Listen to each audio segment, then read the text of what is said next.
So I just turned 30, and here are the top lessons that I wish I knew that I've had to learn the hard way. So hopefully you don't have to. So if you guys have been here from the start, from when I was creating the first couple of YouTube videos here, that was 2020 to late 2019. My old brand slash nickname at that time was the virtual ate, which is basically older sister in Tagalog, which I did start a lot of this channel with videos of things that I was teaching my younger sister and walking her through. This is how you find a job online. This is how you go through interviews. This is how to create your resume, your application letter. And of course, since then, we've evolved so much. We've now really doubled down on virtual assistants. We now have added AI into it.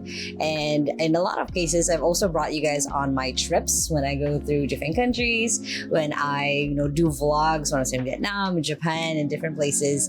And I've had fun doing that and taking you guys still behind the scenes of what it's like growing and starting a business and scaling a business in my 20s. And now that I am literally in my 30s, it's now 3 days since my birthday, I wanted to do a little nice video for you guys to walk you through, again, things that I wish that I knew that I had to learn the hard way. First one, it's okay to fail. And you guys probably have heard that many times through different people.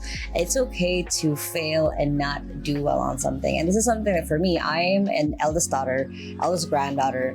I have had, the Asian expectations basically in me. And I've had a really hard time accepting that sometimes I will fail and not be good at something. And that is something that I've had to learn over and over again in the last decade of starting a business, failing at a business, starting another one, failing at that one, or having to pause or stop it for one reason or another, having multiple ventures, starting, courses, speaking on stages. I will fail and I will suck sometimes, and that's okay. So that's kind of the first thing that for anyone who needs to hear it, it's okay that you will fail because you won't always win. Because if you did, you never really learn. You'll never really think about how you can do this better the next time. Which leads to the next lesson, which is there's always a next time.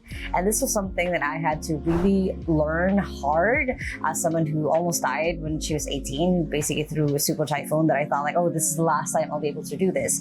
And the thing that I've now really learned and accepted is there's always going to be a next time. There's always going to be a next time for you to redo. There's always going to be a next time for you to do better the next time.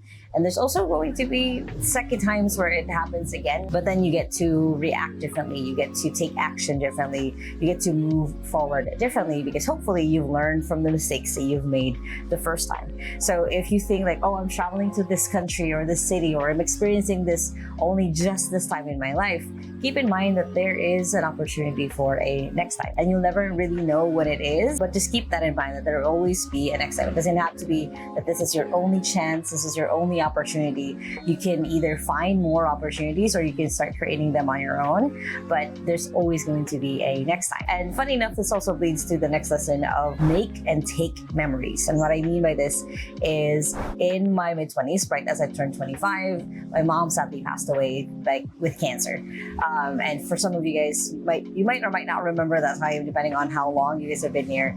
But essentially, I had to go through my mom's pictures, my mom's videos, and I'm thankful for those pictures and videos that she took or other people took, because then I could look back and watch and hear my mom's laugh for again and again, and I could hear my mom singing or see pictures of her essentially through the years.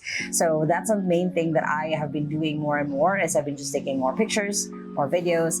And especially when I went through a bout of depression basically in my early 20s, where I did not take any pictures or videos, it's so hard for me to find any documentation of who I was at that time. I regret that a little bit. Even if I just took one or two pictures of who I was at that time in my life, it would have been okay. It would have been good, because then at least I could go back to that time. So right now, take pictures, take videos, put them in a Google Drive or a hard drive or something else, because you never know if that would also be your last time. if that would also be the last thing that last time that you'd see that person, or the last time that you'd experience that thing. So take documentations, take pictures, take videos. It doesn't have to be posted online. It doesn't have to be, blasted out to everyone else. The point is to take pictures and take documentation of your life as it is. The next piece of advice is to surround yourself with mentors. And I've been very, very lucky that I've had a ton of amazing mentors that I have met in my life, that I've made friends with, that I've become family with. And that's one of the ways that I've kind of really been able to keep myself accountable, especially as someone who has a lot of really big goals, really big dreams. I've had a lot of mentors who would guide me or show me what not to do as well. I count those people as mentors still. And I've had a lot of people who was able to just partake a lot of life more than I have, and I will see what the path looked like for them, and I get to decide essentially if I wanted to take that path too. So that was a very important thing of me, of having my co-founder Tom as my co-founder as he is. He's 20 something years my senior, and because of that, anytime that I'm stuck on 2x2, anytime I'm stuck on something about life even, he is there to kind of like, okay, this is what I've experienced and this is what you can do, and this is, you don't have to follow it. And it's the same thing for other female founders and friends that I've created in my life who can tell me like, oh, I've experienced with that, you don't have to worry about that, like, oh, this is something you should focus on. So surrounding yourself with people who are at a different level than you has helped me a lot, because then I can see where I'm going rather than just really focus on where I am. Another piece of advice is be cringe.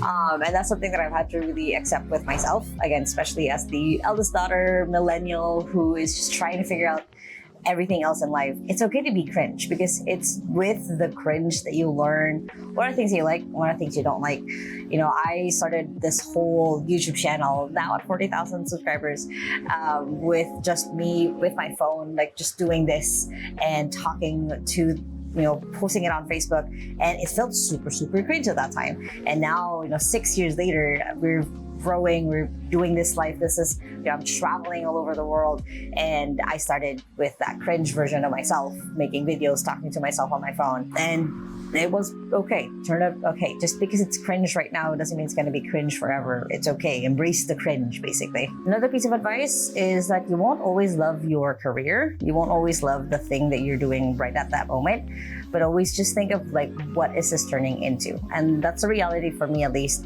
when I was still running like the book publishing company that I used to run. And the reality for me at 2XU, like there are days where I don't really like what I do, and it's mostly because it's a little bit of a growth spurt. It's a little bit of a painful thing. It's a little bit of like, do I really want to keep doing this? And like, oh no, now we're on the other side. This is, always try to think of what is a long-term thing, even though it sucks right now. What is the thing that you're working towards, and are you still aligned to that? Because things will suck for a little bit, especially when you're going through something you've never gone through before.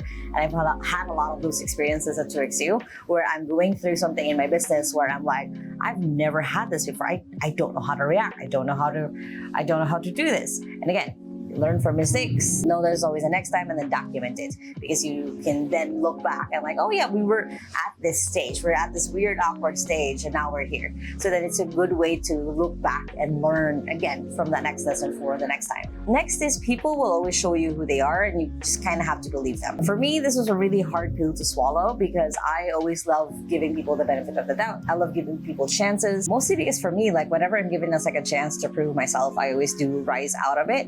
But doesn't mean that everyone else will do the same thing. So for me, I've had friendships that have dissolved in the last decade. I've had employees who didn't really fit well. I've had people that I've disappointed as well, that I have wrecked a little bit of their own belief of themselves and what they do. And that's just kind of going to be part of it. That's just, the main thing, I guess, is to keep yourself aware of when those things are happening, so you're not holding on to things that should have been let go long ago. So it's just a main thing to kind of keep in mind, that not everyone in your life has to stay, and not everyone who leaves was meant to be there, or not everyone who leaves also doesn't mean that they're not going to come back. So keeping in mind that people are also going through their own like growth stages, figuring out what it is that they want to do, and to not hold on to people, especially if they've already told you who they are. Next one relating to that is to always keep cheering people on anyway. Is when people, even when people say who they are and like what they're, what they've done in the past, keep cheering them on still. Maybe from a little bit of a distance. What I mean by this is everyone is on their own journey and they need that encouragement and love along the way, just as like you would need it. So if you see a friend celebrating a win, if you see a friend do a milestone, if you see a friend start something, just do a little bit of encouragement, do a little love, like their post, share their post. It takes so little to give someone encouragement to keep going, and we forget that it takes so little. We just take it for granted. So if you see someone on their journey, give them love, just like how you would expect that love as well for you when you're doing something, when you're exploring something. And you're not doing this as a transactional thing. It's just, again, keeping in mind how simple and how easy it is to encourage someone. And because of how simple and easy it is, we forget to do it. That you want to be the kind of person who could be mindful to cheer them on, to give them a little bit of that boost, because you never know if your words of encouragement, if your simple share, if your words of just inspiration is going to change where their trajectory is. A month from now, a year from now, 6 years or 5 years from now. I've had that so many times where I've had people who gave me words of encouragement, and 10 years later, I'm still thanking them for helping me get started, and still thanking them for helping me guide to that path, or just even saying, yes, I love this. Yes, you go, do it.